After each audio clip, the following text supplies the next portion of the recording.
Guys, welcome to my Python crash course for beginners. So as you can see, I already have all the files open here, and we're going to be starting with variables.py. So you can go ahead and open that. Now obviously you need to have Python installed so that your system can interpret the Python code. So you need to have Python 3, which you can get from python.org. Just go to downloads. I'm on a Mac, so I would just click here. If you're on Windows, you can download the installer. So you just want to get that installed and then open up a terminal. VS Code has an integrated terminal that I'll be using. And if you say Python -- version on a Mac, you're probably going to see Python 2.7, which is not what we want to use. Once you install Python 3, if you say Python 3 -- version, you'll see either 3.7 or whether it's a later version or whatever, as long as it's version 3. If you're on Windows, you'll probably see version 3 with just Python. Okay, so whatever is version 3, that's what you want to run your files with.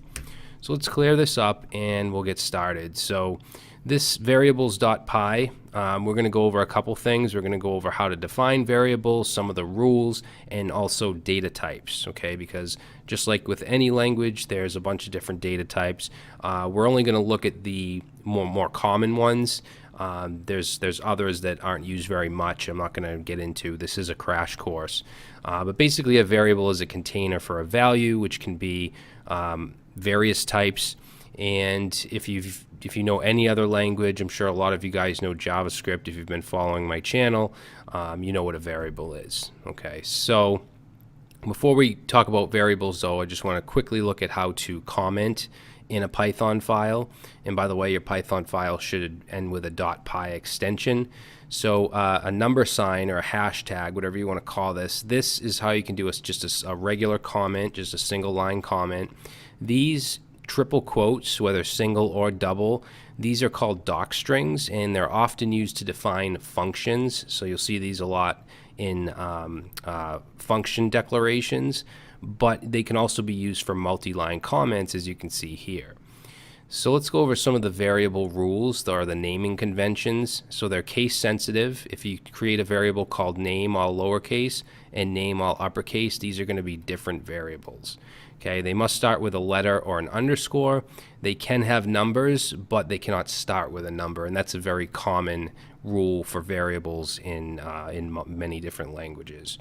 All right, so let's start off by creating some variables. So I'm going to create one called x, and I'm going to set it to 1. And now in Python, there's no semicolons. So if you're coming from JavaScript, even though you don't need semicolons in JavaScript, most people do use them. If you're coming from PHP or Java or any language like that, you're probably used to semicolons. So you might find yourself screwing up a little here and there and putting in a semicolon. I know I still do it. But yeah, no semicolons. Also, when we declare a variable, we don't have to do like var or anything like that. There's no special symbol like PHP. It's just simply the whatever you want as the variable. We also don't have to do like int or anything like that. Now, this is going to be casted as an int by default. So I'm just going to put the variable type here of int. And I'm going to set another variable of y, and I'm going to set that to 2.5. So this is actually a float, okay, or a floating point number. Next one is going to be name, and I'm going to put some quotes here, and we'll say John. And this is actually a string, or an str is the official type. Let me just put these. I want to make this nice and neat just so you guys can have this as a reference later on. And I will have the finished version in the GitHub as well. And by the way, strings can have single quotes or double quotes, but I prefer single. And let's do is cool, and we'll set that equal to true. And this is a Boolean or a bool. Okay, now it's important to know that with Booleans, you want to have a capital T for true or a capital F for false. If I do that, it's going to be looked at as a variable called true, which doesn't exist. Okay, so those are the main types that you'll be dealing with. So there's an easier way. If we want to declare all these variables, we can actually do a multiple assignment. So let's go ahead and say multiple assignment. And again, I'm going to put a lot of comments in this code in this sandbox just so you guys have it as a reference. So let's say we want to do exactly what we just did above. We could say x, y, name and is cool. And we could set that to a set of parentheses, and then we can put the values. So 1 and 2.5, a string of John, and a Boolean of true. So this line here does exactly what we did up here, only it's more compact. Okay, so let's go ahead and output something. So in Python we have a function called print that we can use. Now if you've ever used Python 2, you might see something like print hello. In Python 3 you want to make sure that you use parentheses. Okay, so we want to go like that. So if I run this file by saying Python 3 and the name of the file, which is variables.py, we get hello. Okay, if I want to output one of these variables like x, we'll go ahead and run that. We get 1. We can also output multiple things, so we'll do x, y, name is cool, and we'll run that, and you can see it will output all of that stuff. All right, and of course we can do most of the stuff that you can do in any other language, like for instance basic math. I could create a variable called a and set it to x plus y. And if we wanted to add a on the end of this print right here and run that, you'll see we get 3.5. Now we can also check the type. So let's say we wanted to check the type of x. We would do let's do a print. And in here we're going to use the type function. So we're going to say type and x. And let's see what that gives us. So it gives us this class int, okay, so the type is going to be in here. Now, there may be cases where you want to cast a different type to a value. Like, let's say we want to make x, which is an int of 1. Let's say we want to make that a string of 1. So we can do casting. So I'm going to set x equal to, and then I'm going to use str, okay, so we can use the type and then pass in whatever we want to turn into a string, which is x itself. And then I'll go ahead and run this, and now you can see that we get class str. If we want to change, let's say y, which is a float, into an int, we could say y equals int, and we'll pass in y, and let's print out y, and let's also, or the type of y, let's also print out y itself. Okay, so what we have now is int, y is now an int, and then we just get 2. Okay, so it went from 2.5 to 2 because an int is a whole number, whether negative or positive. Let's say we wanted to change y back to a float. Okay, so y is now an int of 2. So I'll create a new variable called z, and let's say float, and pass in y, and let's see what we get for the value of z as well as the type of z. And we get a class of float, and the value is 2.0. Okay, it's not going to go back to 2.5 because when we change it to an int, it was then turned to 2, and then we turned it back to a float, so it's going to be 2.0. Okay, so hopefully that makes sense. So we're going to move on. I don't want this to be too long. I want to keep it under 90 minutes. So we're going to move on to strings. Okay, so let's open up strings.py. And what I really want to go over is like inserting variables into strings, formatting them, and I want to look at some of the string methods and how we call those. Okay, all strings have methods attached to them, and we're going to look at some of those.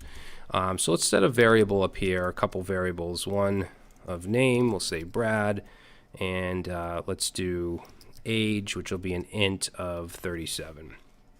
Okay, now to concatenate,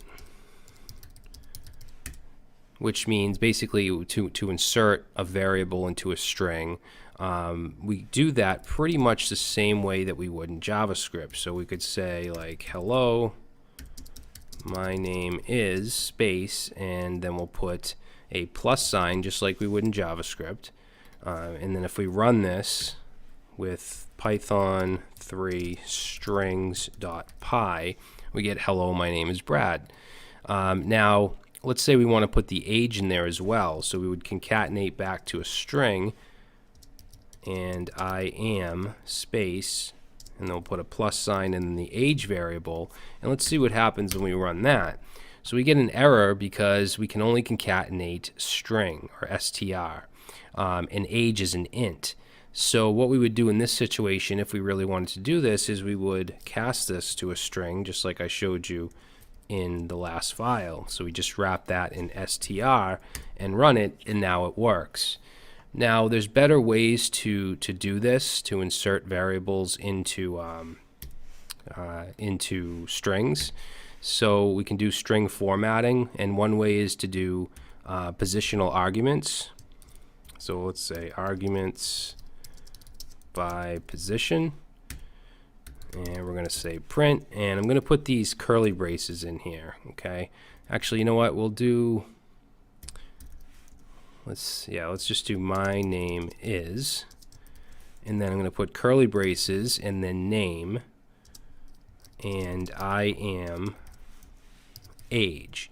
Okay, and then what we want to do is call the format method. So we do dot format, and then we can set name equal to name, which is this variable up here. Okay, and then we're going to set age equal to the age variable. So these are just basically placeholders. So whatever is in this right here should show up here when we run this. So I'm going to comment this one out and then run the file. And we get the same thing. My name is Brad and I am 37. And notice we didn't have to do any string format casting or anything like that. Now, this is one way to do it. There's another way, and that's using f strings. Okay, now f strings they're only available in Python 3.6 and after. Okay, so if you're using an earlier version, you shouldn't be able to use f strings, but they're pretty convenient. So basically what we can do is just put an f right here and then put our quotes and say hello, my name is, name, and I am age.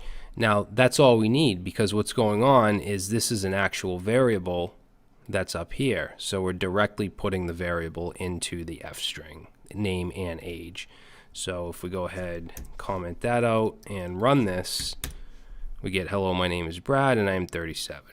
All right, so pretty easy. And this is very similar to JavaScript template literals, only instead of using backticks, we just put an F right here in front, and we don't use the money sign like that. Okay, I'm going to be making a lot of references to JavaScript because I know, that's mostly what I do on my channel, so I know a lot of you guys are JavaScript developers. All right, so let's move on here. I'm going to comment that out, and I just want to look at some string methods and how we do that. So let's set a variable of s, and I'm just going to set it to hello world, all lowercase, and let's say we want to capitalize string. So we can actually use a method called capitalize. So I'm going to do a print, and then all we have to do is take that string and then dot whatever the method is, in this case capitalize. Okay, make sure we put parentheses, okay, because it's a method, which is basically a function. So let's go ahead and save that, and we'll run it, and we get hello world. And notice that the first letter is capitalized. That's what it's going to do. Now I have some other methods here that I want to show you, but I'm not going to take the time to type them all out because they're basically used in the same way. It's just dot and then the method. So I'm just going to paste them in and go over them real quick. So we have upper, which is going to make all uppercase, make all your characters uppercase. We also have lower. We have swap case, which will swap the cases. This len is actually a function that can be used on strings, lists, basically any data type, and it's going to get the length. So in this case, it would get the amount of characters in the string. We also have a replace method. So if we wanted to take the word world and replace it with everyone, if we were to print this out, it would say hello everyone. Count, so if we want to have a substring like just H, we could count the number of H's inside the string. Starts with is going to return a true or false value based on how it starts. So this would return true because our string does start with hello. Ends with is the same thing, only it's going the other way. It's ends with. This would return true because our string does end with D. Split is going to take our string and turn it into a list, which is basically an array, and it'll have all the words in the list.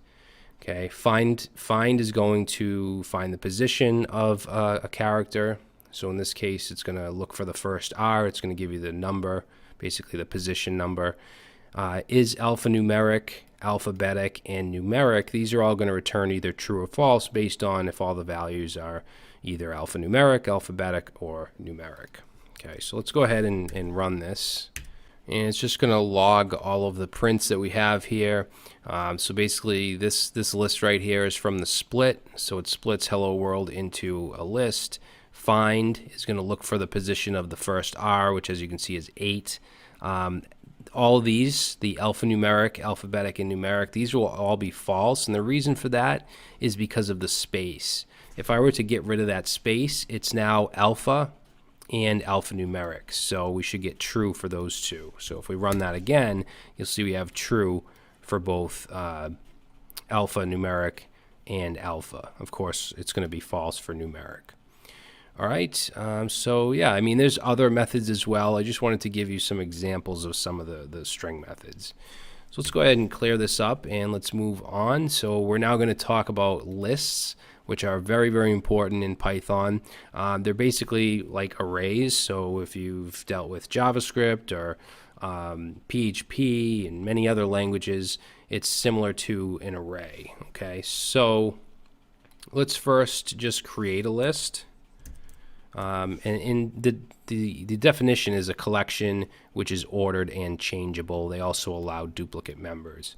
Okay, there's other data types that, for instance, are unordered and don't allow duplicate members, and we'll get into some of those in a little bit.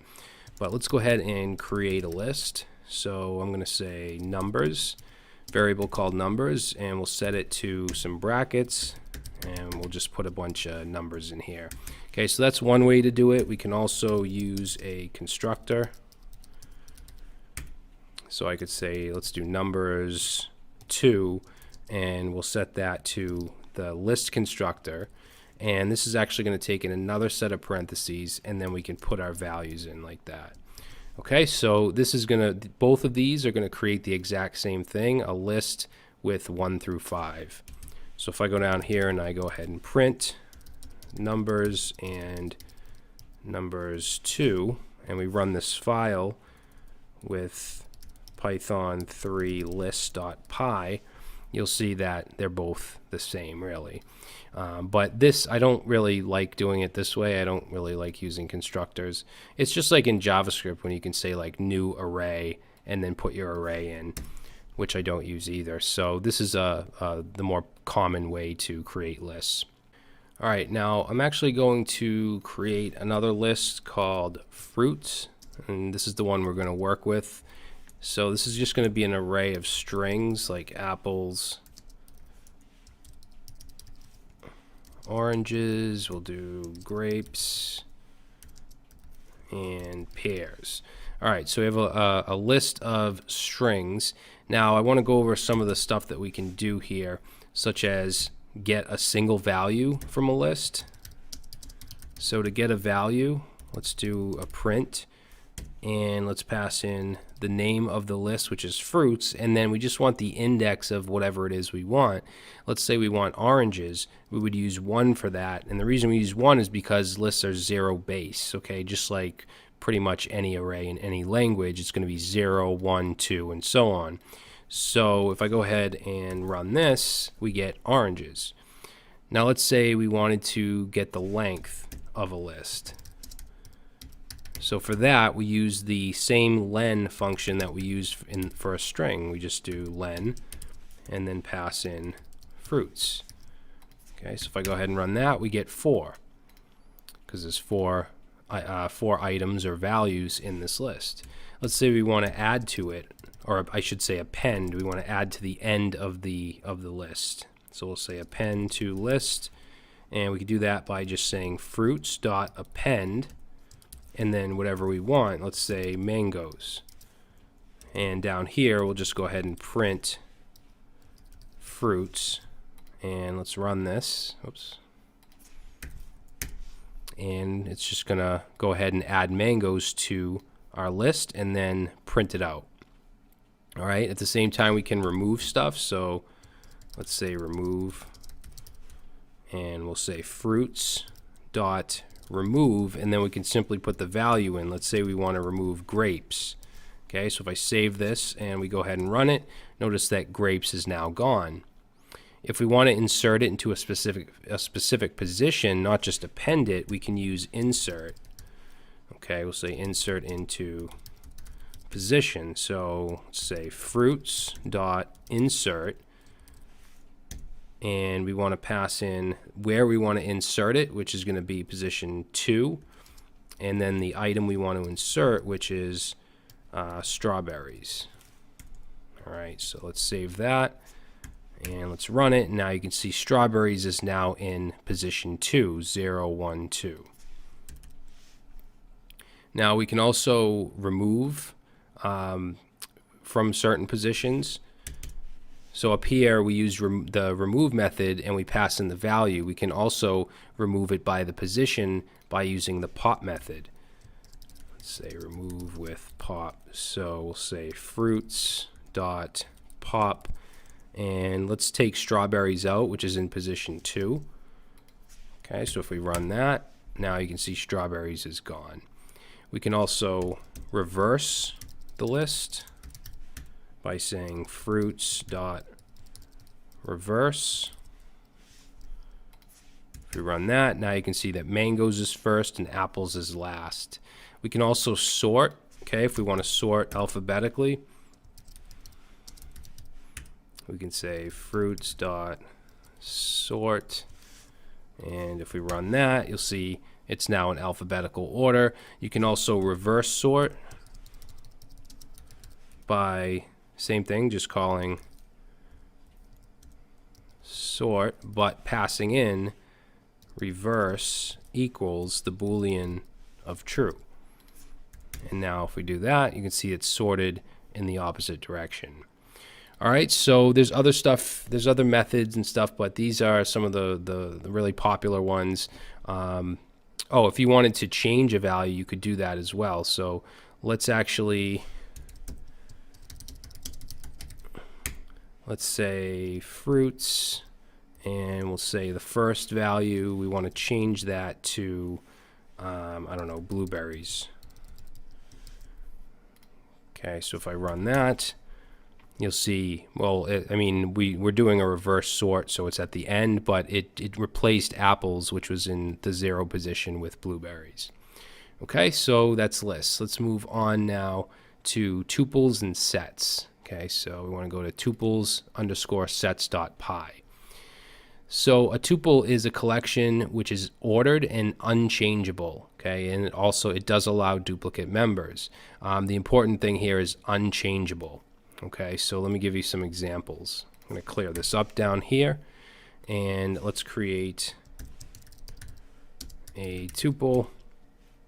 So we'll call this fruits, just like we did with the array. And to create a tuple, you want to use parentheses. Okay, we'll say apples, oranges, and grapes. Now you can also use a constructor, just like you can with lists in just about any other data type. So I could say equals tuple, pass in another set of curly braces, apples, oranges, and grapes. All right, and if I want to print fruits and fruits 2, and we want to run Python 3 tuples underscore sets.py, and there we go. So they're both the same thing. And I don't really use the constructor. So one thing to remember with tuples is if you only have one value, you want to leave a trailing comma. Okay, so if I say fruits 2 equals, and I go just apples like that, And what I'm going to do is I'm going to print out fruits2, and I'm also going to print the type.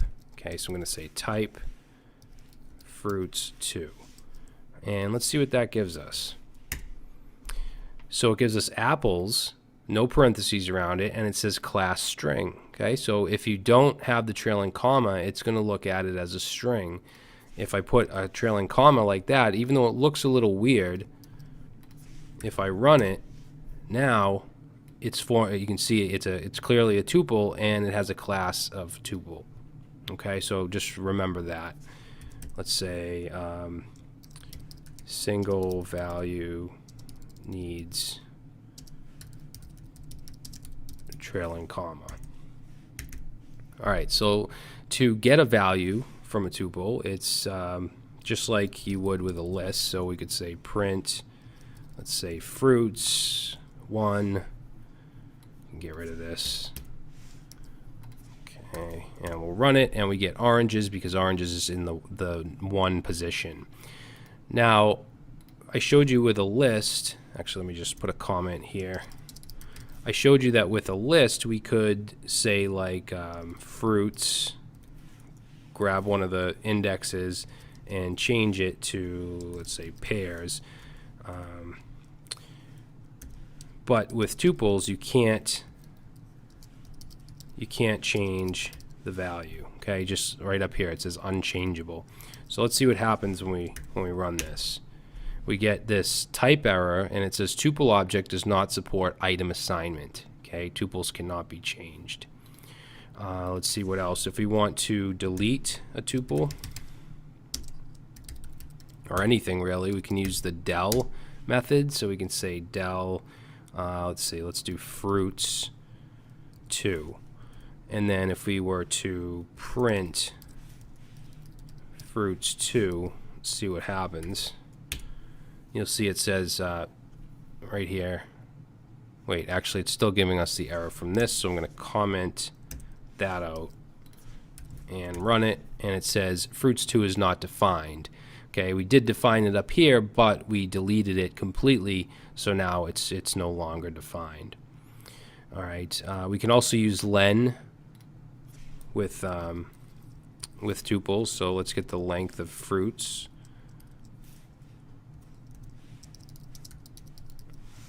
And we'll go ahead and run that, and we get 3. Okay, so fruits has 3 items in it. All right, so let's move on to sets. So I'm going to clear this out. Now, a set is a collection which is unordered. Okay, so it's unordered and it's unindexed. There's no duplicate members. Okay, so I'll show you exactly what that means. But to create a set, let's use fruits. Shoot, we already used fruits up here. We'll do fruits set.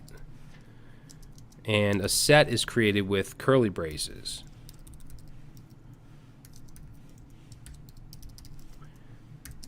And I mean, you kind of have to decide when you're programming. You have to decide what the best data structure is to use. Should you use a list? Should you use a set, tuple? I mean, every situation is different, and some work in certain situations and some don't. I mean, if you don't want to have duplicate members, then a set might be what you're looking for.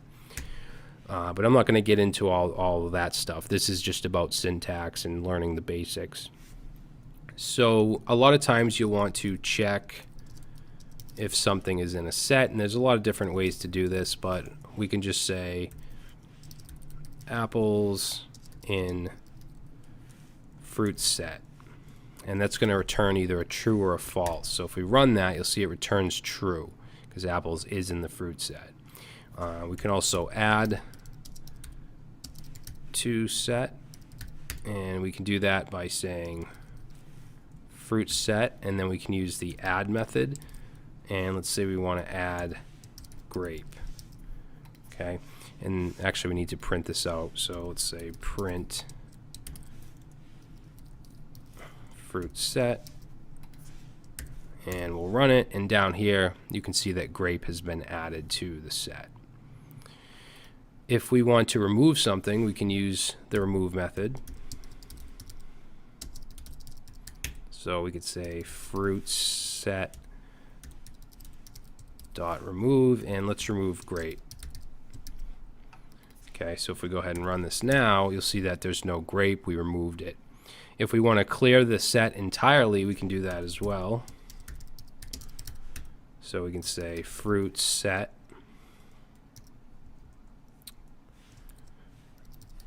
and we want to do dot clear. Now if I try to print fruit set, even though I cleared it, it just gives us basically an empty set. Okay, now you can delete it altogether, which is different from clearing it out. Clearing it out, you still have the fruit set, there's just nothing in it. If you want to delete it with del, and then you try to print it out, it's going to give you an error and say it's not defined. So deleting it is the same as just never defining it. All right, so I think that's going to be it for tuples and sets. So let's move right along to dictionaries. And dictionaries are they're collections which are unordered, they're changeable and indexed.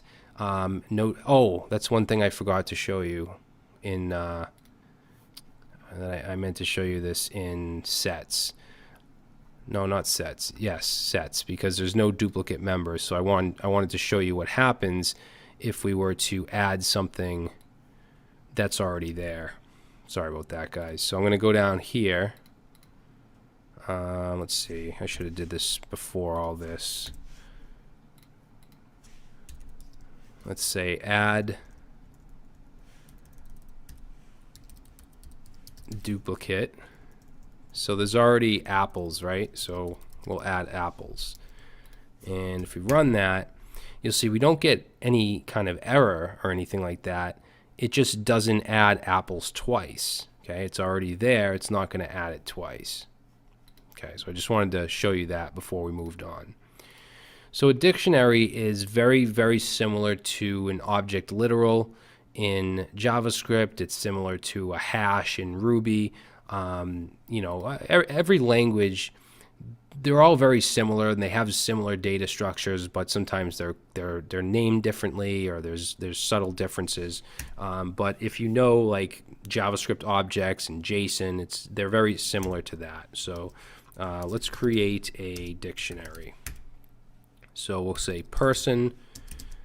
I'm going to open up some curly braces, and then we have key value pairs. Now the keys should have quotes like that. Okay. And then we're going to put this as a string of John. So first name, we'll put a comma, and then last name, which we need quotes. So last name Doe, and let's do age. And age I'm going to make an int, so no quotes. Okay, and if we go ahead and print, and we can print person, let's print the type as well.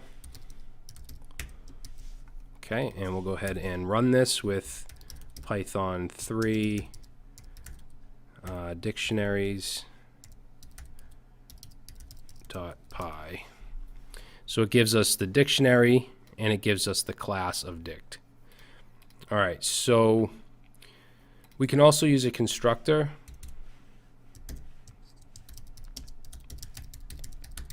So to use a constructor, we can say, let's do person 2 equals dict, and in here we can do first name. This is a little different. We'll do first name equals Sarah, last name equals Williams. And if we go down here and we print the type and the value of person 2, you'll see that it prints out the dictionary and the class of dict. But I'm going to comment that one out. Now if we want to access a single value or get a value, like let's say we want to get the first name, we can go ahead and print person. Now in JavaScript we would do .name with an object literal. In Python with a dictionary we're going to use brackets and say person name like that. I'm sorry, first name. Okay, so let's go ahead and run that, and we get John. Now there's another way to do this, and that's using the get method. So if we say print person dot get, and then we can just pass in as a parameter what we want to get, which let's do the last name. Okay, so if we go ahead and run that, we get Doe. So you can use either way. This is the more common way. We can also add something. So let's say add key value. We'll take person, and let's say we want to add a phone number. So we'll say phone, and we'll set that to a string. Look at, there I go with the semicolon.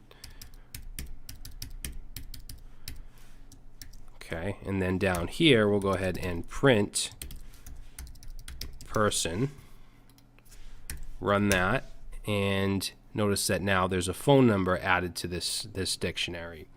Another thing we can do is we can get all the keys if we want. So let's say get dictionary keys, and we can do that by saying person dot keys. Okay, so let's go ahead and run that, and what it does is it gives us this dict keys, and then first name, last name, age, and phone. At the same time, we can get the items. So let's change this to items, and we'll save that. And it gives us this right here, dict items, and first name John, last name Doe. So that's how we can get items.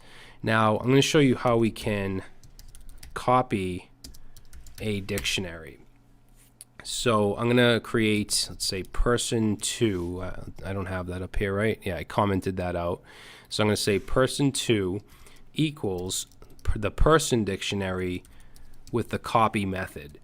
Okay, and this is similar to I know I keep bringing up JavaScript, but again, I know a lot of you guys are very familiar with JavaScript. So this is kind of similar to how the spread operator works, where you would use it to get all the values of an object, and then if you wanted to add to it, you could.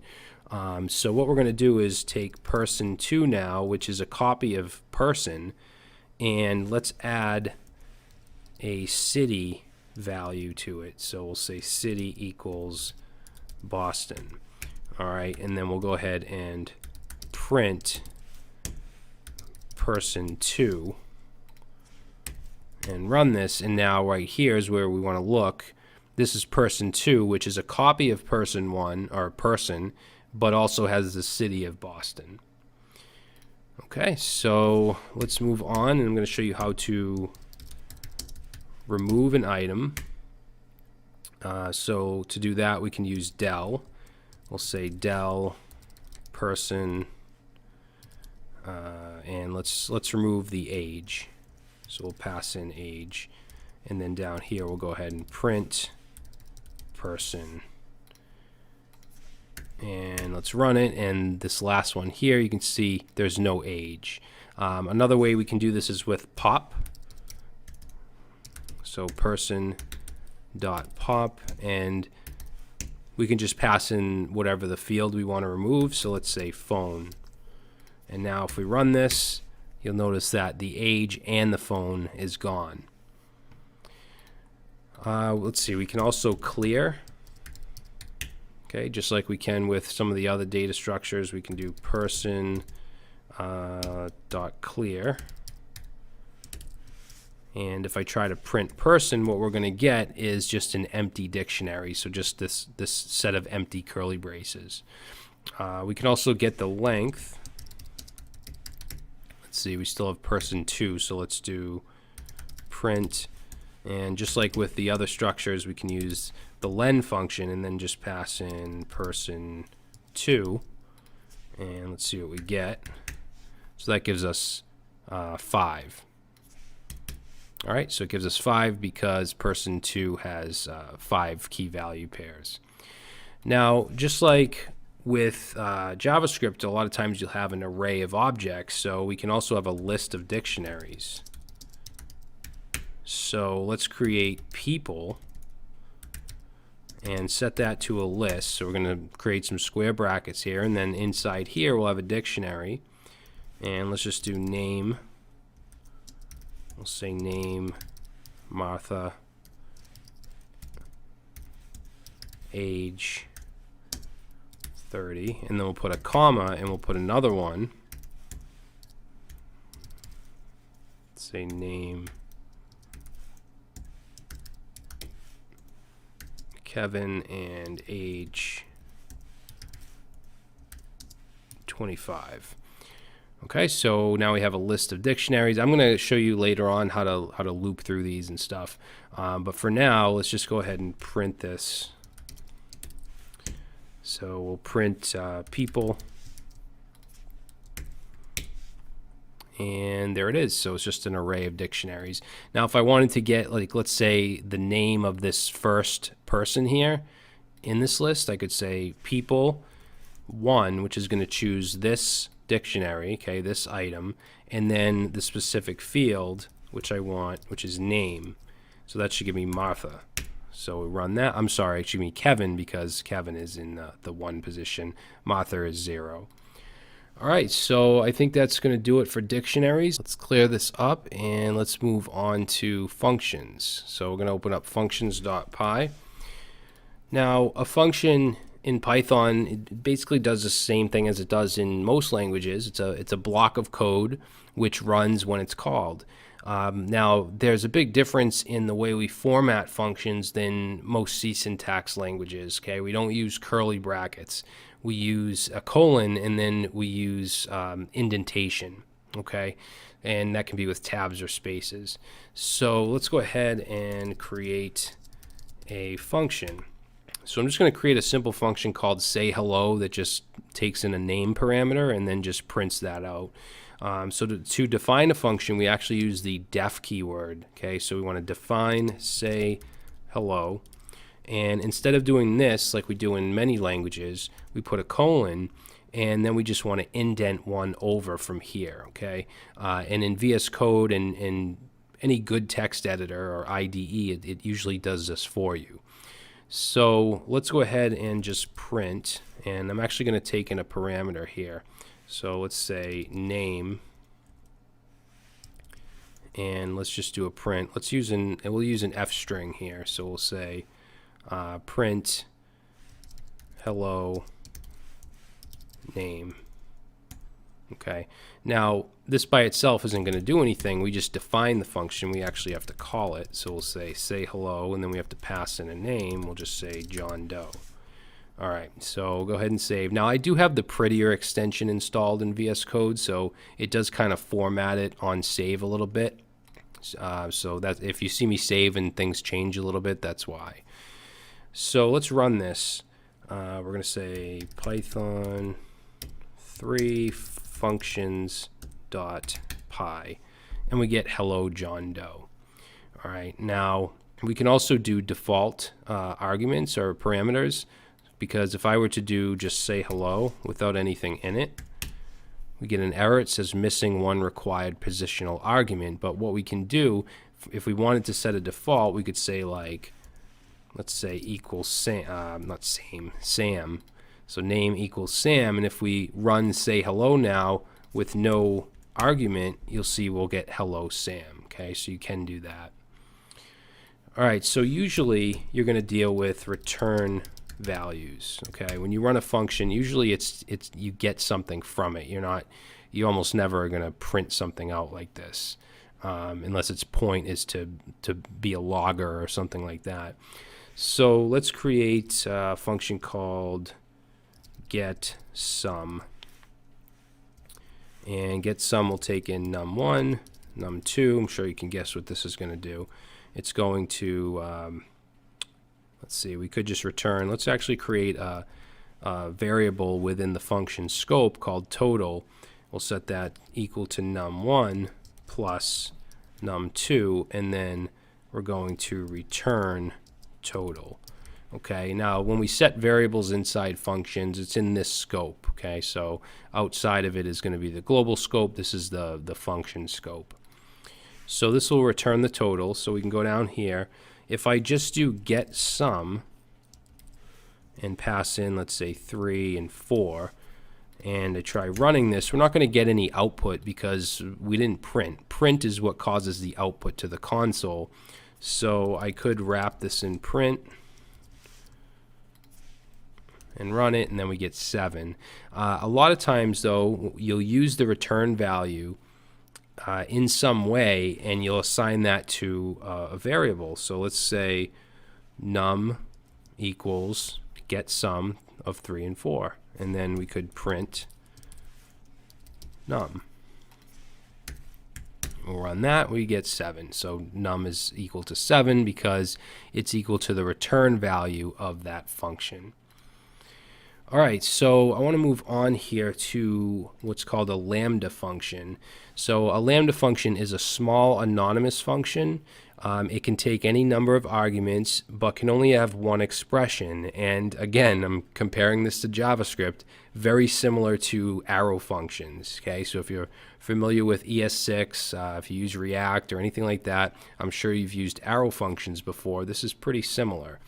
All right, so let's take the get sum example up here, and let's turn this into a lambda. So we could just simply do get sum equals, so we're setting a variable just like in JavaScript. We would do like const get sum. I could even never mind. So get sum equals, and then we use the lambda keyword, okay, and then we want to put in our parameters. So we have num1 and we have num2. All right, and then we're going to put a colon here, which is kind of like an arrow with an arrow function, and then our expression, which is going to, or the body of the function, which is going to be num1 plus num2. Okay, and it's going to implicitly return whatever this expression equals, and it's going to put it into this variable. So if I go ahead and I say print get sum, and let's pass in 10 and 3. So if I run this, we should get 13. Wait a minute. Oh, you know what? I think my prettier extension just turned this into it added def and added the return. I shouldn't need those, though. I shouldn't even need these parentheses. Yeah, it turned it into a regular function. Let me try that again. Got rid of the lambda and everything. See, sometimes this prettier extension doesn't do what I want. Yeah, see, I save it and it turns into that. Huh. You know what? Let me disable that real quick. That's not right. So I'm going to go to settings, format on save. Let's set that to false. All right, so now it's not, I'm saving it and it's not redoing it for me. So let me try this again, and we get 13. All right, so that's a lambda. So we're going to move on now to conditionals. So I'm going to clear this up, and let's open up, we'll save it. Let's open up conditionals.py, which is right here. And we're going to look at if statements, if else statements, and these work pretty much like any other language. You test to see if something's true or false, and you do something based on that condition. So I'm just going to create a couple variables up here. Let's say x equals 10, y equals 5. And when we do an if statement, we can use comparison operators like equals to, not equals to, greater than, less than, greater than or equals, less than or equals. So let's do an if statement here. Now we don't have to use parentheses like that. Like in a lot of languages, you'll use this syntax. We're just going to say if x is greater than y, and then we want to put a colon and then just indent the next line.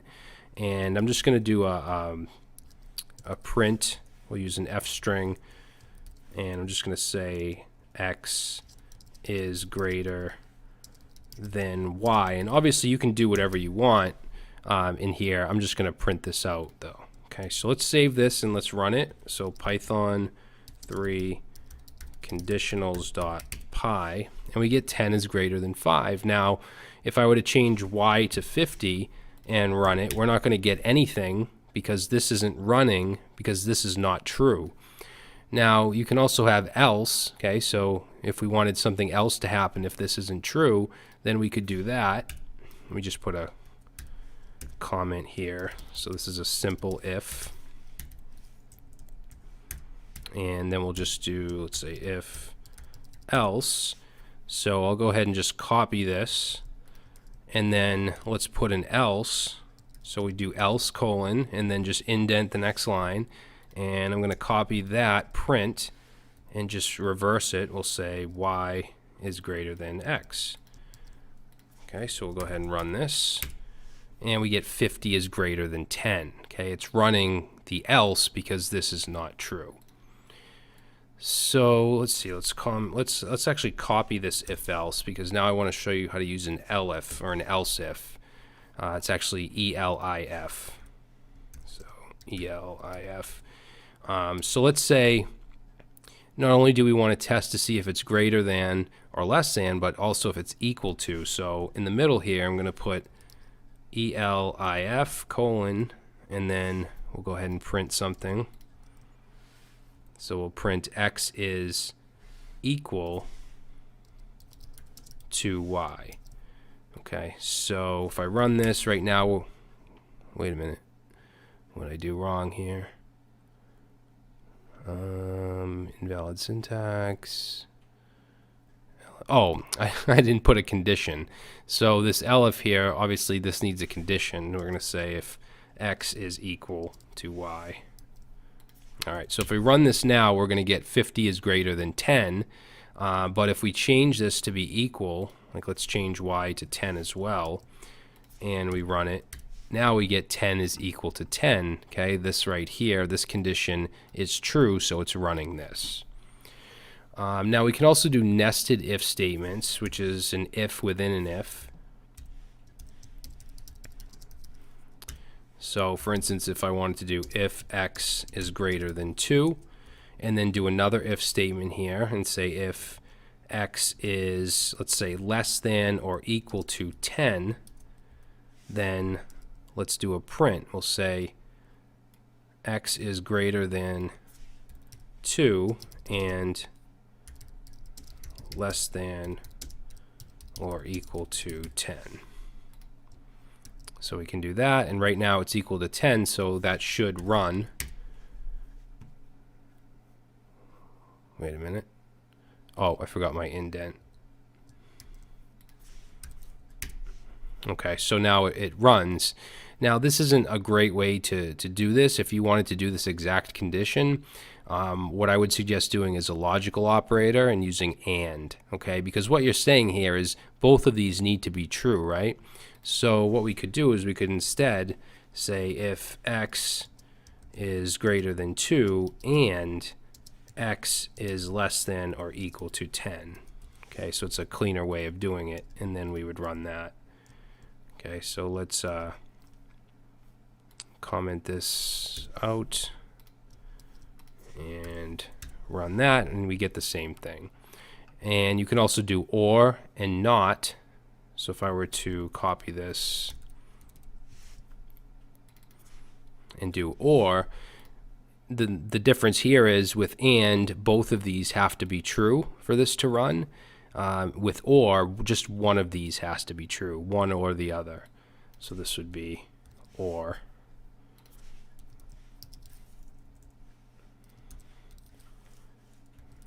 All right, and then we also have not.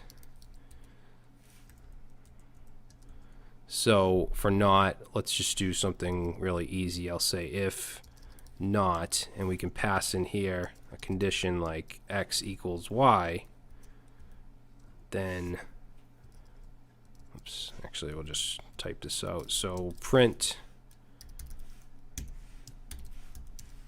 x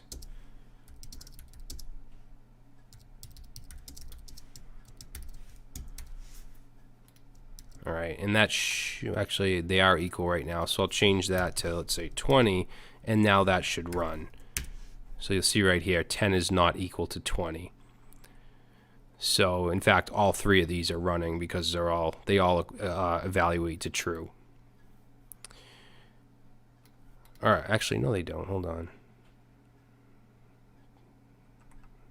Why? Oh, yeah, they do because we didn't even test why.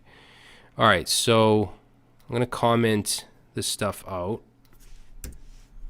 And let's move on to membership operators. So basically what this is used for a lot of times is to test to see if something is in like a list. So if we do numbers and we set this to a list, and let's say we want to test to see, we don't need that. If we want to test to see if 3 is in the list, I'll actually change the X value up here to 3. So let's say if X in the name of the list, which is numbers, then we could do something. And we could even do this. We could say print, and we could do X in numbers, just like we did in the if. And what this will do is give us a true or false. Okay. So if this is true, then this is going to give us true. So if we were to run this, you can see we get true. At the same time, we have not in. Okay, so this is an in, and we also have not in. So we can say if X not in numbers, then let's print X not in numbers. Right now, that's not going to run because 3 is in the numbers. But if I were to change it to, let's say, 13 and run it, we get true, which is corresponding to this right here. Okay. We also have identity operators of is and is not. So, for instance, and I don't use this too much, but we could, just to show you it's possible, we could do like if X is Y. And then we could do the same thing we did above by printing the conditional, or we'll get a Boolean from this condition. Print X, is Y. So let's actually comment this out. And if I run this, we get nothing because X is not Y. But if we change it to 20 and we run it, then it should give us true. Okay, it gives us true because X is Y. And then at the same time, you could do is not. So we could say X is not Y, and then we'll print true if X is not Y. So we'll change it to something else, and we should get true again from that statement. And that's that. All right, so that was a little longer than I wanted to spend on conditionals. But yeah, so it's pretty simple, at least basic if else and stuff like that. So now we're going to move on to loops. Okay, loops are an important part of any language. A loop is used for iterating over a sequence that is either a list, a tuple, a dictionary, a set, or a string, or a custom condition. So let's do a simple for loop that loops over a dictionary. So we're going to say people equals, I'm sorry, not a dictionary, a list. So let's say John, Paul, Sarah, and Susan. All right, so I just want to do a simple for loop. So I could say for person. It's actually a for in. If you're familiar with ES6, we have for ins in JavaScript ES6. So we can say for person in people. And let's go ahead and print. And let's just put an F string in here. We'll say current person. And then we'll put in the variable of person, which represents whatever person in that current iteration. So let's go ahead and run Python 3 loops.py, and we get current person, John. It goes through again, Paul, Sarah, Susan. Now, we can also break out of a loop if we want. So let's look at break. So I'm actually going to copy this, but I want to say here, I'm going to use an if statement. I'm going to say if person is equal to, let's say, Sarah, then I want to break. Otherwise, I want to print this current person. So let's see what happens here if I comment this out. Notice that we just get John and Paul. So what happened is we broke out of the loop. We basically stopped it if the person was Sarah. Now we also have a continue. So let's see what happens if we do that. So I'm going to copy that. And instead of saying break, we're still going to test to see if it's Sarah, but instead of break, let's do a continue. And let's comment this out. So now we get John, Paul, and Susan. So it didn't just stop the loop when it got to Sarah like it did with the break. It basically just skipped Sarah and kept going and then called Susan. Okay, so that's the difference between break and continue. So we also have something called range. Okay, so let me give you an example of that. All right, so I'm going to say for I in range. Now we could put anything we want in here, basically any range, any numbers. First I'm going to show you how to use it with the list we just created, the people list. So we can take the length of people. Okay, so for I in the range of the length of the people list, and then let's just print, we'll say people I.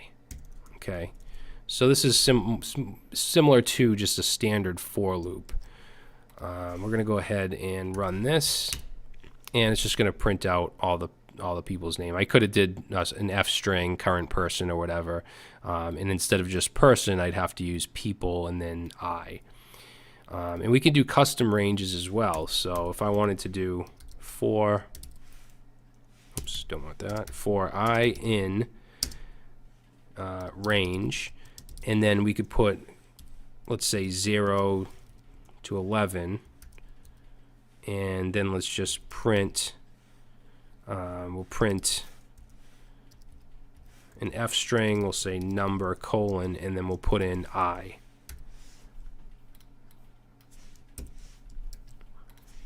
Okay, we'll run that, and it's going to go, as you can see, whoops, it's going to go from 0 to 10. All right, so starts at 0, goes to 10 because we said 0. It's not actually going to go to 11. It's not going to show the 11. It's going to go to the number before that. So we can also do while loops.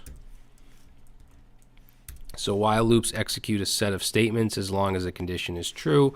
So we could set a variable outside of the loop like count, set it to 0. We could say while count is, let's say, less than or equal to 10, then let's go ahead and print, and we'll say count, and then we just need to increment count by 1, so we can actually just say count. We could do equals count plus 1, or the shorthand would be just plus equals 1, like that. So let's try it out. Let's clear this and run it, and we get count up to 10. Okay, because we said less than or equals to 10. If we just did less than, it would bring us to 9. All right, so that's loops. Next thing we're going to look at is modules. Okay, so a module is basically a file containing a set of functions to include in your application. You have core Python modules. You also have modules that you can install with the pip package manager, and Django is one of those, as well as custom modules. Okay, so you can create your own modules. And I'm going to give you an example of all three of these. So first thing I'm going to do is I'm going to show you how to import a core Python module where you don't have to install it, you don't have to do anything except import it. An example of that would be the datetime module.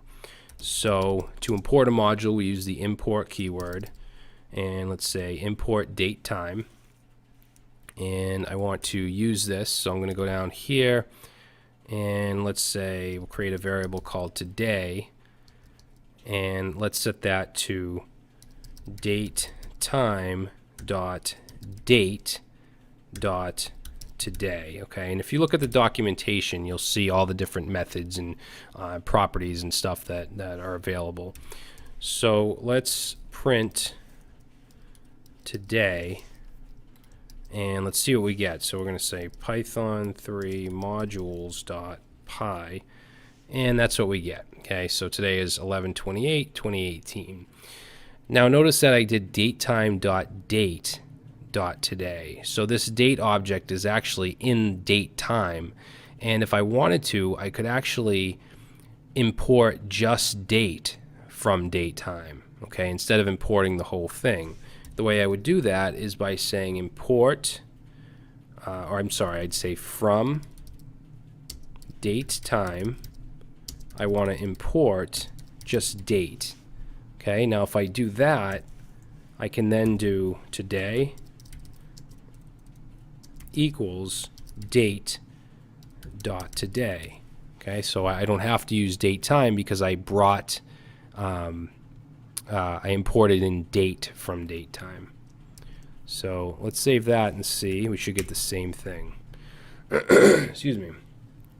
Let's look at another one. Let's bring in time.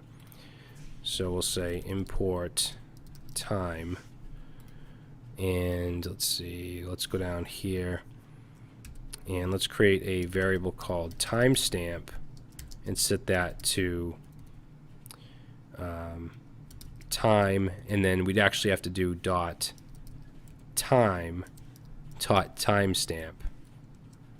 for that to work. Wait, is that right? No, I'm sorry, it's just time.time, like that. And then let's go down here, timestamp.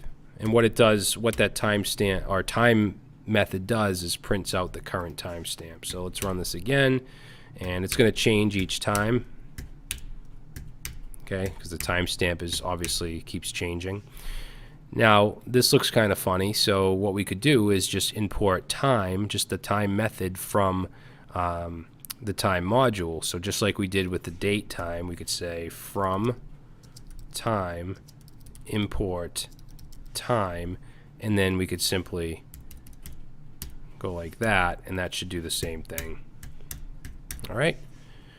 So those are examples of just core modules that are available by default with Python.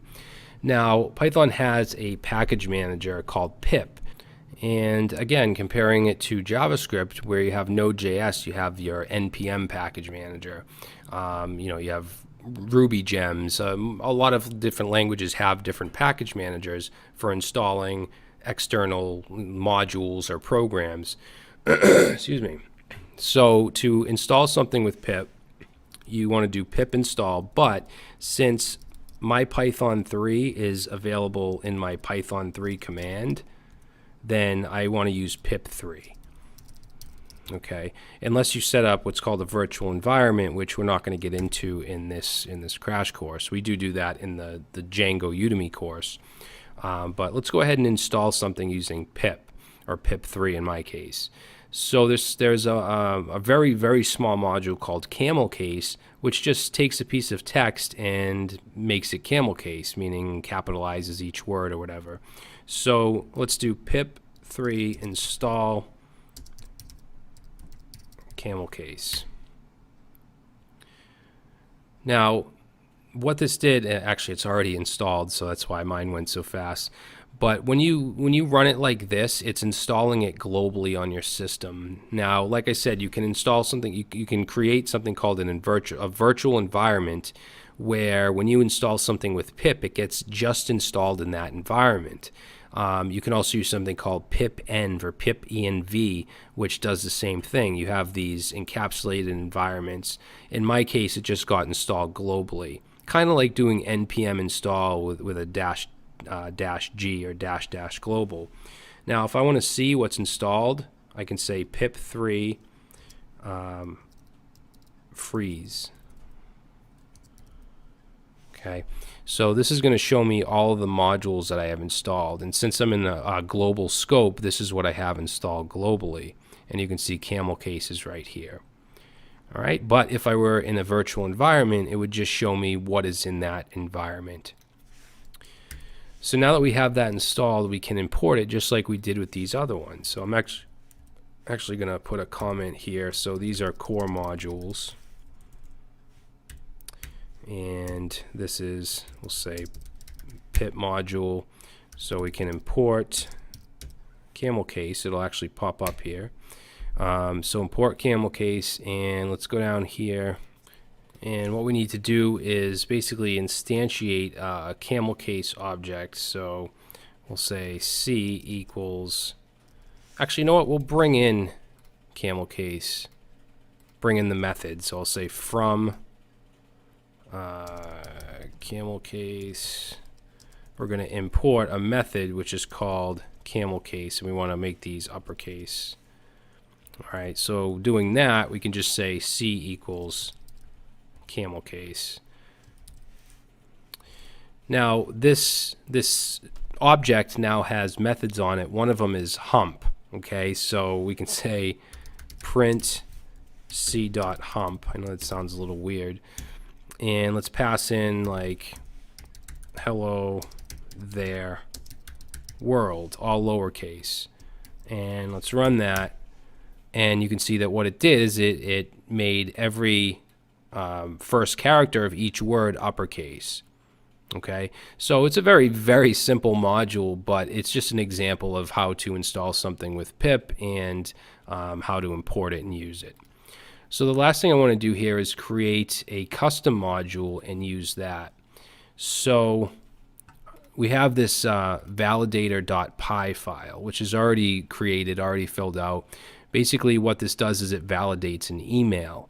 Okay, and we imported the RE, the regular expression module, which is a core module. We created a function called validate email, takes in an email, and then checks the length of it, and then it uses that regular expression module, which has a match method, and passes in a regular expression to validate an email.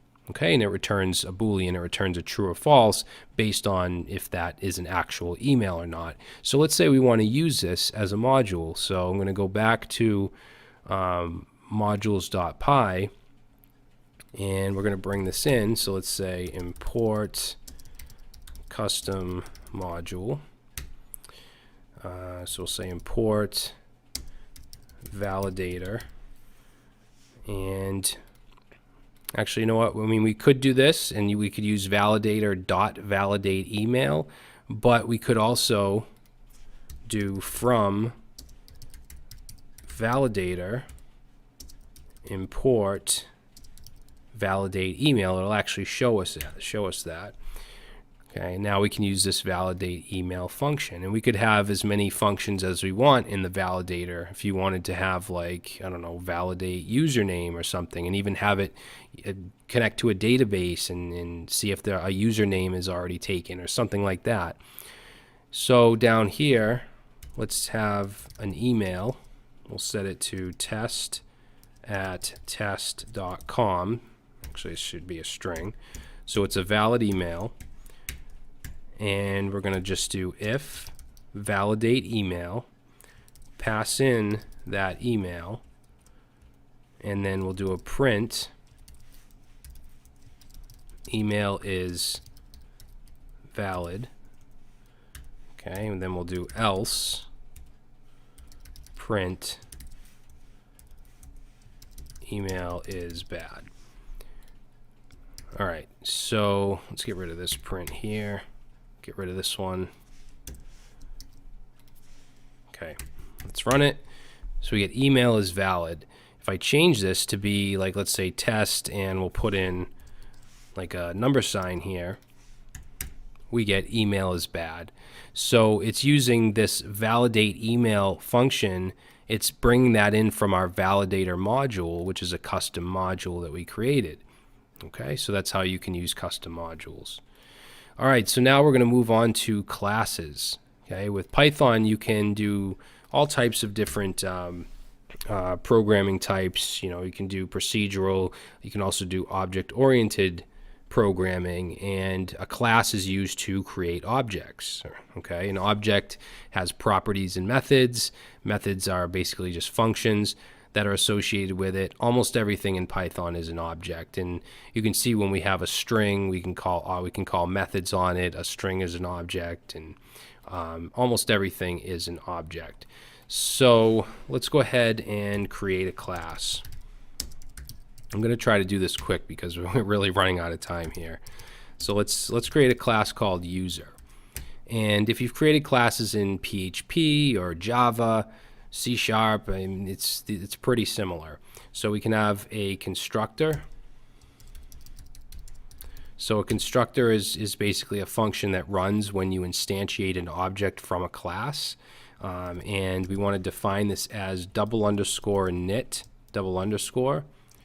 And this is going to take in self, and it can take in other properties as well. Like, let's say this user, we want to have a name, and then inside here we can assign self.name equal to name. Now, in a lot of languages, and when you use a class, you'll use this. Okay, so in a standard Python class, you're going to use this self. Okay, so just think of that as this if you're coming from like ES6 or PHP or something. So to create an object, let's say we'll initialize user object. We can do, like, let's say Brad. Excuse me, I'm losing my voice. Brad equals user. Okay, so we're saying Brad is going to be a user object, and we can pass in a name like that. So just doing that will create the object. So I mean, if I save that and I run python 3 classes.py, we're not going to see anything, but it did instantiate the object. In fact, I can do a print. Let's do print type Brad. Oops. And you'll see that it gives us, basically telling us that this is a user object. Now, I'm going to add a couple other properties here. So let's do name, email, and age, and then we just need to go in here and say self.email equals the email that's passed in. Self.age equals the age that's passed in, and then we'll go down here, we'll add that in. So Brad at Gmail, not my real email address, by the way. And then let's do 37. Okay, so we're just adding extra properties. Now let's create a method that is associated with this. Actually, before I do that, I want to show you that we can actually access the properties. So let's actually print. Let's print Brad.name. Okay, if we run that, we get the name. We can access any property we want. Brad.age. All right. Now I want to create a method. So to create a method, it's just like, any other function. We're going to use def. Let's call this greeting. Now these methods that we create within the class are going to take in self, and we want to just return. Let's return an f string, and we'll say my name is. Now when we want to access any of these properties from any method within the class, we need to use that self keyword. Okay, so let's say self.name, and I am self.age. And then down here, if we want to run that method, we can simply take the Brad object and call greeting. Make sure you put parentheses because this is it's a method, it's not a property. And if we run this, what did I do? I forgot my colon. So if we run that, we get my name is Brad Traversy and I'm 37. Okay, if we wanted to do another method, like let's say has birthday, and what I want this to do is just add an extra year to my age. So I'll say self.age, and we'll just do plus equals 1. So we'll add a number. Now, if I go before we run the greeting, and actually we don't need to print, we just need to take the Brad object and call has birthday. Once we do that, it's going to add 1 to the age, and then we'll do the greeting. So we start off with 37, have a birthday, and then when we print the greeting, it should be 38. And there we go, because I am 38. Okay, so I mean that's the basics of creating a class with methods and instantiating it and calling those methods. You can also extend classes. So let's say, I mean, we have a user class. Let's say we wanted to have a customer class and extend that user class. Okay, so we'll go down here and we want to just create a class called customer. And a lot of times in other languages, like I'm sure a lot of you guys work with ES6 and JavaScript, you would do like extends user. In Python, we want to actually pass it in as a parameter like that. Okay, and then let's basically copy this constructor. So we'll put that here. And I want a customer to be able to have all of these fields, but also a balance. And I want that balance to initially be set to 0. So I'm going to say self.balance, and let's set that to 0 by default. Okay, and then this customer class is going to have a method called setBalance. So let's say def set underscore balance, and that's going to take in self, and it's also going to take in a balance. All right, and then what we want to do is take self.balance, and we want to set that to the balance that's passed in. Okay, so now let's go down here, and let's initialize a customer.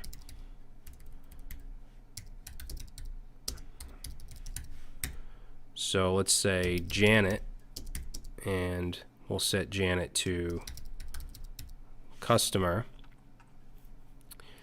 And customer takes in the same things as a user because it extended it. So we'll say Janet Johnson, Janet at yahoo.com. We'll say 25. All right, so we have Janet who is a customer, so we should be able to set a balance. So let's say Janet.set balance, and we'll set it to, let's say, 500. All right, now I also want to have a greeting for the customer, but I want the greeting to also have a balance in it. So I want to overwrite this greeting. So what I'm going to do is copy this and paste that in, and we just want to add right here to the end of this string. We'll say my name is name, I am age, and my balance is self.balance. All right. Actually, first of all, I want to show you that we can still access parent class methods. So if we don't even do, where am I? If we don't even do that yet, let's do Janet.balance. I'm sorry, not balance, greeting. Sorry guys, this is a long ass video. So if I run that, hold on. Wait a minute. Janet. Oh, I didn't print it. You know, I'm not even going to bother editing that out, guys. I don't care. Okay, so you'll see that Janet, even though is a customer, can still call greeting, even if it's not defined in the customer class, which is right here, because customer extends user. Okay, but if we want to overwrite that and have it do something else, like have the balance in it, we can do that. So now if I run it, we get, my name is Janet Johnson, I'm 25, and my balance is 500. All right, so yeah, that's pretty much it, guys. So you create your class, you can add properties, methods, and you can call those properties and methods after you instantiate whatever that object is. Okay, so let's move on to dealing with files. Okay, so files.py. So Python has functions for creating, reading, updating, and deleting files. So I just want, I mean, there's a lot you can do, but I just want to basically show you how to create a file, open it, write to it, stuff like that. So to open a file, we can create a variable. Let's call it my file. We want to set it to open and then give it a name, and this open will actually create it. So I'm going to call it myfile.txt. It's going to be a text file, and we want to write to it, so we want the mode, which is going to be W, okay, for writing. So let's save this. We'll go down here and we'll run this. So Python 3 files.py, and over here you'll notice that it created myfile.txt. Just this one line created a file on my system. So we can get info on this file. So we can print, let's do print name. Yeah, we'll just do this. So print name myfile.name. Okay, so my file is basically an object that has properties on it that we can access. So we can do name, we can see if it's closed or not. So let's say is closed, and this has a property called closed. And we also have a property called mode. Change that to opening mode. Oops. All right, so let's run this. So it gives us the name, is closed is false, opening mode is W. And what I mean by closed is not the actual file closed in our system, but if we closed it within within our script here. So let's write to the file. Okay, so we'll say write to file. So we can take my file and we can call .write, and let's put in the string I love Python. All right, and then let's also do my file dot write, because we can keep writing to it. We can append to it, let's say, and JavaScript. Okay, and then we want to close it, so we're going to say my file dot close. So if we ran this is closed on down here, it would be true. So let's save that and run it, and let's go to the text file, and there we go. I love Python and JavaScript. Okay, so let's say we want to, after this has already been closed, let's say we still want to append to it. We still want to add to it. So what we can do is we can then open it again. So just like we did up here,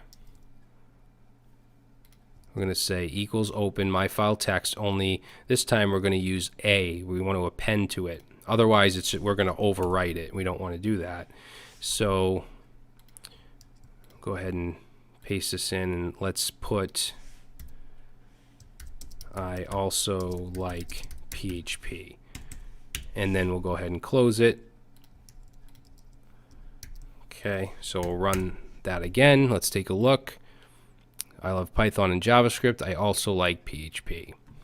So it's as easy as that. And if we want to read from a file, we want to open it again. This time we want to use R plus as our mode, and let's create a variable called text, set it to myfile.read. Let's read 100 characters and let's print it. Okay, so we'll go ahead and run that, and there we go. I love Python and JavaScript. I also like PHP. So that's starting to work with files. Obviously, there's a lot more you can do. But we're going to move on now to working with JSON. Okay, so JSON is commonly used with data APIs. Here's how we can parse JSON into a Python dictionary. So a lot of times you might be dealing with third-party APIs where you're dealing with data that comes in as JSON. And you're going to want to be able to parse JSON into a Python dictionary so you can work with it. You'll also probably want to parse a dictionary as JSON. So there is a module called JSON that we can use. So we want to import JSON. And I'm going to just create some sample JSON. Like we can pretend we're getting this from some outside API or something. So let's say user JSON equals, and it's going to be a string of JSON which has double quotes around the key and value. So let's say first name John, last name Doe, and age, that's a number so we can do 30. All right, now we want to be able to parse this to a dictionary. Okay, just like we have JSON.stringify and JSON.parse in JavaScript, we have methods like that in Python. So let's say user equals JSON, and we want to do JSON.loads and then user JSON. Okay, so then we'll go ahead and print user. And then down here we want to run Python, and the name of this file is py_json.py. And the reason unexpected indent. Oh. Okay, so it gives us the dictionary of the user. Now, the reason I call this py_json and not json.py is if I use json.py, we get a conflict because that's the name of the module, in case you're wondering that. All right, so let's say we wanted to just get just the first name. We could do print. Let's do print. Actually, we'll move this down here. Let's do print user first name. And since it's a dictionary, we should be able to do that. So let's run that, and you can see we get John. All right, now I'm going to show you how to do the opposite and take a dictionary and turn it into JSON format. So let's say we have car, which is going to be a dictionary. So make, we'll say Ford, and let's say model Mustang, and let's say year 1970. So that's a Python dictionary, right? Now we can say car JSON, we'll create a variable, and then we can use that JSON module and we can say .dumps and pass in car. Okay, so this will do the opposite. So if I go ahead and print car JSON, let's comment out these prints. And let's run that, and now you'll see that it's in JSON format. We have the double quotes. All right, guys, so that's going to be it for this crash course. I hope you enjoyed it. I know it was very, very long, but I wanted to cover a wide range of just core concepts that you're going to need to know to do anything in Python.